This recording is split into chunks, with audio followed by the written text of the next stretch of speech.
অন্তর্বর্তী সরকার দু-একটি দলের কথা শুনে পেন্ডুলামের মতো দুলছে রিজভী। একতরফা নির্বাচনের সময়সীমার ঘোষণা স্বৈরতান্ত্রিক মনোভাবের প্রকাশ, বললেন প্রিন্স। দেশের মানুষ আর রূপকথা চায় না, চায় প্রকৃত গণতন্ত্র, বলছেন জিল্লুর রহমান। এবং সর্বশেষ জানাবো, ভারতে করোনায় আক্রান্তের সংখ্যা ৬,৪৯১। এতক্ষণ শুনছিলেন সংবাদ শিরোনাম, এবারে বিস্তারিত। দেশের মানুষ আর রূপকথা চায় না, চায় প্রকৃত গণতন্ত্র, বলছেন জিল্লুর রহমান। সাংবাদিক ও টিভি উপস্থাপক জিল্লুর রহমান বলছেন, দেশের মানুষ আর রূপকথা চায় না, তারা চায় প্রকৃত গণতন্ত্র, ন্যায় বিচার এবং নৈতিক নেতৃত্ব। তিনি বলেন, অন্তর্বর্তী সরকার ক্ষমতায় আসার পর মানুষ ভেবেছে এবার সত্যি এক ভিন্ন ধারার রাজনীতি দেখবে বাংলাদেশ। কিন্তু এখন দেখা যাচ্ছে পুরনো অভ্যাস, পুরনো অহংকার এবং সেই চেনা সুযোগ সন্ধানীরাই আবার ফিরে এসেছে নতুন মোড়কে, এক নতুন মোহে। ২০২৪ সালের আন্দোলন ছিল একেবারেই ব্যতিক্রম। এর জন্ম কোনো বড় রাজনৈতিক দল বা আন্তর্জাতিক শক্তির সহায়তায় নয়, বরং ছাত্র, তরুণ, বেকার, মাদ্রাসার ছাত্রী, বিশ্ববিদ্যালয়ের ছাত্রী, স্কুলের ছাত্রী, এমনকি পল্লীর কৃষকের ক্ষোভের বিস্ফোরণে হয়েছে। সঙ্গে তো রাজনৈতিক নেতাকর্মী ছিলই। কোটা সংস্কার আন্দোলনকে কেন্দ্র করে যে বিক্ষোভ শুরু হয়েছিল, সেটি হঠাৎ করেই এক জাতীয় গণ অভ্যুত্থানের রূপ নেয়। আবু সাইদের মৃত্যুর ঘটনার ভিডিও যখন ভাইরাল হলো, তখন যেন রাষ্ট্র ব্যবস্থার ওপর জমে থাকা সব ক্ষোভ বিস্ফোরিত হয়। তিনি আরো বলেন, এই আন্দোলনের ছিল না কোনো কেন্দ্র, নেতা বা চেনা রাজনৈতিক পতাকা। তবু এই অদৃশ্য আন্দোলনের শক্তি এতটাই প্রভাব ফেলেছিল যে দেশের দীর্ঘমেয়াদী শাসককেও বিদায় নিতে হয়। কিন্তু এখন দেখা যাচ্ছে সেই অসংগঠিত অথচ ঐতিহাসিক আন্দোলনকে সংগঠিত ও পরিকল্পিত বলে উপস্থাপন করা হচ্ছে, যে একটি নির্দিষ্ট গোষ্ঠী বা নেতা এককভাবে পরিবর্তন এনেছেন। এটা যেমন ইতিহাসের বিকৃতি, তেমনি গণ আন্দোলনের প্রতি অসম্মান। যারা রাজপথে জীবন দিয়েছিল, যারা আন্দোলনের প্রতিটি বাঁকে ছিল, তাদের অবদানকে অস্বীকার করে কিছু সুবিধাপ্রাপ্ত মানুষ আজ নিজেদের আন্দোলনের নায়ক বলে দাবি করছে। বিশেষ করে যারা আজ এনসিপির নেতৃত্বে রয়েছেন, তারা যেন এক নতুন পৌরাণিক চরিত্রে পরিণত হয়েছেন। জিল্লুর রহমান বলেন, যেখানে ত্যাগ নয়, উপস্থিতি ও উচ্চস্বরে কথা বলাই সাফল্যের পরিমাপ। এনসিপি একটি নতুন রাজনৈতিক দল হিসেবে আত্মপ্রকাশ করেছিল এবং এই প্রতিশ্রুতিতে যে তারা পুরনো দলগুলোর ব্যর্থতা থেকে শিক্ষা নিয়ে এক নতুন ধারা প্রতিষ্ঠা করবে। তারা বলেছিলেন, তাদের রাজনীতি হবে গণমুখী, জনগণের অংশগ্রহণ ভিত্তিক এবং স্বচ্ছতায় পরিপূর্ণ। কিন্তু বাস্তবতা হলো, ৩ মাসের মধ্যে দলটির নেতারা যে ধরনের জীবনযাপন, বক্তব্য আর কর্মকাণ্ডে জড়িয়ে পড়েছেন, তা দেখে মানুষ হতাশ। পাঁচতারা হোটেলে ইফতার পার্টি, বিলাসবহুল গাড়ির বহর, দলীয় অভ্যন্তরীণ ফেসবুকে বিদ্রূপমূলক পোস্ট, এসব দৃশ্য অনেককেই মনে করিয়ে দেয় পুরনো রাজনৈতিক গল্প, যেখানে আদর্শ নেই, আছে শুধু ক্ষমতার খেলা। এনসিপির প্রধান নেতা এখনও ঢাকাতেই সীমাবদ্ধ। জনগণের সঙ্গে সরাসরি যোগাযোগের যে মিডিয়া বা ফেসবুকে বক্তব্যই তার সক্রিয়তা বেশি। আবার উত্তরাঞ্চলের এক নেতার শতাধিক গাড়ি নিয়ে শোডাউনের ঘটনা দলীয় শৃঙ্খলার প্রশ্ন তোলে। কিছু নেতাকে শোকজ করা হলেও এটা অনেকটাই জনমতের চাপে। ফেসবুকে পোস্ট পাল্টা পোস্টের মধ্য দিয়ে নেতাদের অভ্যন্তরীণ দ্বন্দ্ব সামনে চলে এসেছে। যদিও কেউ কেউ বলছেন এটি গণতন্ত্রের প্রতিফলন। কিন্তু প্রশ্ন হলো, এই দ্বন্দ্ব কি আদৌ গণতান্ত্রিক মতবিনিময়, নাকি জনসংযোগ বিমুখ ক্ষমতার লড়াই? একই সঙ্গে সরকার ও সেনাবাহিনীর মধ্যে যে ঠান্ডা উত্তেজনা তৈরি হয়েছে, তা একটি অনিশ্চিত ভবিষ্যতের আভাস দেয়। এই অবস্থায় ব্রিটেনে আসন্ন সফর, তারেক রহমানের সঙ্গে সম্ভাব্য বৈঠকের আলোচনা বা গুজব এবং আন্তর্জাতিক মহলের চাপ, সবকিছু মিলিয়ে একটি গুরুত্বপূর্ণ মোড়ে দাঁড়িয়ে বাংলাদেশ। আমি প্রধান উপদেষ্টা সফরের কথা বলছিলাম।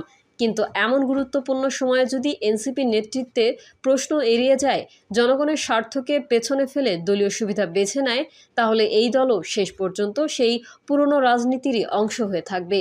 নতুন বাংলাদেশের স্বপ্ন কেবল বক্তৃতা আর ব্যানারে রাখা যাবে না। সেটি বাস্তবায়নের জন্য দরকার সাহসী নেতৃত্ব ও স্বচ্ছ কর্মসূচি এবং সর্বোপরি জনগণের সঙ্গে অটুট সংযোগ। এনসিপির সামনে এখনও সময় আছে, কিন্তু এই সময় সীমিত। এখনই যদি তারা মাঠে না নেমে দেশের প্রতিটি কোণায় নিজেদের বার্তা না পৌঁছায়, তবে নির্বাচনের সময় তাদের অবস্থান জনবিচ্ছিন্নই থাকবে। বাংলাদেশের মানুষ আর রূপকথা চায় না, তারা চায় প্রকৃত গণতন্ত্র, ন্যায় বিচার এবং নৈতিক নেতৃত্ব।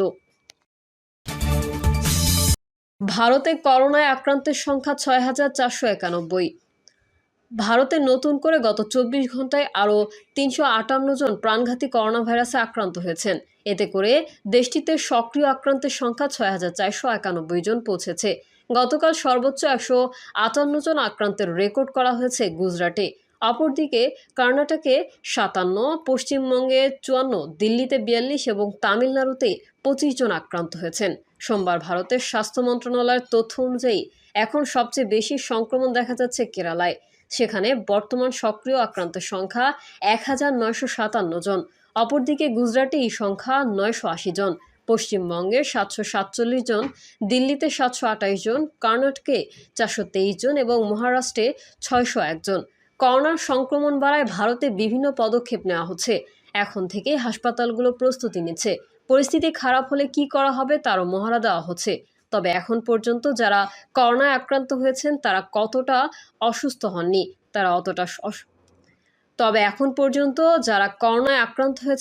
অতটা অসুস্থ হননি। আক্রান্তের বেশিরভাগ বাড়িতে থেকেই সুস্থ হচ্ছেন। প্রিয় দর্শক, এই ছিল এখনকার সর্বশেষ সংবাদ। আপডেট সহ সংবাদ পেতে চ্যানেলটি সাবস্ক্রাইব করে বেল আইকনটি ক্লিক করুন। কমেন্টে আপনার মতামত জানিয়ে আমাদের সাথেই থাকুন। ধন্যবাদ সবাইকে। আল্লাহ হাফেজ।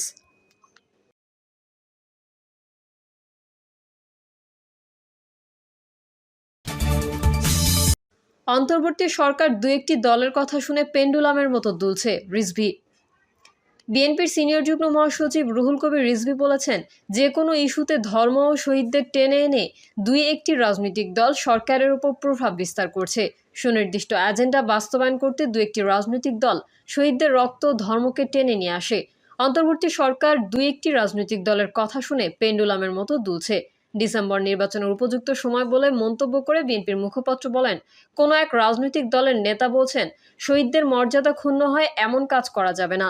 তারা 71 শহীদদের কথা কি ভুলে গেছেন? 1986 সালের নির্বাচনের কথা কি ভুলে গেছেন? আসলে তারা ধর্মকে পুঁজি করে রাজনীতি করতে চান। তিনি বলেন, এপ্রিল মাসে তো প্রচণ্ড খরতাপ থাকে, ঝড় বৃষ্টি হয়, এসএসসি পরীক্ষা সহ অন্যান্য পরীক্ষা থাকে, মাদ্রাসার পরীক্ষা থাকে। সে সময় কেবল রোজার ঈদ শেষ হবে। এপ্রিলে নির্বাচন হলে রমজানে প্রচারণা চালাতে হবে। রোজা রেখে প্রচারণা চালাবে কিভাবে? মানুষ রোজা রাখবে না নির্বাচনের প্রচারণা চালাবে? রুহুল কবির রিজভী বলেন, জনগণের আবেগ ধারণ করলে সরকার বিতর্কিত হবে না। তবে বিশেষ কোনো দলকে সুবিধা দিতে গেলে সরকারের প্রতি মানুষের আস্থা নষ্ট হবে। বিএনপির এই নেতা আরও বলেন, দেশে করোনার প্রাদুর্ভাব বাড়লেও উল্লেখযোগ্য কোনো পদক্ষেপ নিচ্ছে না অন্তর্বর্তী সরকার। কোরবানির পশুর চামড়ার ন্যায্য মূল্য থেকে চামড়া বিক্রেতারা বঞ্চিত হয়েছেন। সাধারণ মানুষ স্বাচ্ছন্দ্যে ঈদ করতে পেরেছে কিনা এমন প্রশ্ন রেখে রিজভী বলেন, চাঁদাবাজ দখলদারদের কেন ধরা হচ্ছে না? সব অন্যায়ের বিপক্ষে বিএনপির অবস্থান। একতরফা নির্বাচনের সময়সীমার ঘোষণা স্বৈরতান্ত্রিক মনোভাবের প্রকাশ, বললেন প্রিন্স। বিএনপির যুগ্ম মহাসচিব সৈয়দ ইমরান সালেহ বলেছেন, একতরফাভাবে এপ্রিলের নির্বাচনের সময়সীমা নির্ধারণ করে প্রধান উপদেষ্টা নতুন করে রাজনৈতিক সংকট ঘনীভূত করছেন। এতে সরকারের উদ্দেশ্য এবং নিরপেক্ষতা ও বিশ্বাসযোগ্যতা নিয়েও প্রশ্ন উঠেছে। সরকারের এমন আচরণ জনগণকে নিরপেক্ষ সরকারের অধীনে নির্বাচনের দাবিতে রাজপথমুখী করতে পারে। বিএনপির এই নেতা বলেন, দু একটি দল ছাড়া বিএনপি সহ সব রাজনৈতিক দল ও রাষ্ট্রীয় শক্তিসমূহের মধ্যে ডিসেম্বরের মধ্যে নির্বাচনের দাবি উঠলেও হঠাৎ এপ্রিলে নির্বাচনের একতরফা টাইমলাইন ঘোষণা সরকারের স্বৈরতান্ত্রিক মনোভাবের বহিঃপ্রকাশ। দুঃখজনক হলেও সত্য, কর্তৃত্ববাদী একনায়ক হাসিনার মতো নির্বাচন প্রশ্নে রাজনৈতিক দলগুলোকে অবজ্ঞা ও উপেক্ষা করছেন মোহাম্মদ ইউনূস। সরকার যদি নির্বাচন সংক্রান্ত একতরফা পরিকল্পনা পরিহার না করে, তবে নির্বাচন ও গণতন্ত্রের জন্য অপেক্ষারত জনগণকে সঙ্গে নিয়ে বিএনপি যে কোনো সিদ্ধান্ত নিতে দ্বিধা করবে না। আলোচনার মাধ্যমে নির্বাচনের নতুন সময়সীমা ঘোষণার দাবি জানিয়ে ইমরান সালেহ বলেন, ঢাকায় বিভিন্ন পয়েন্টে সভা সমাবেশের ওপর যত নিষেধাজ্ঞা দেওয়া হোক না কেন, তারেক রহমান ডাক দিলে নিরপেক্ষ নির্বাচনের দাবিতে রাজধানীতে তিল ধারণের জায়গা থাকবে না। জনগণ দাবি আদায় না হওয়া পর্যন্ত ঢাকা ছাড়বে না। এমন পরিস্থিতি বিএনপি চায় না উল্লেখ করে তিনি বলেন, বিএনপি গণ অভ্যুত্থানের আকাঙ্ক্ষা ধূলিসাৎ হতে দেবে না।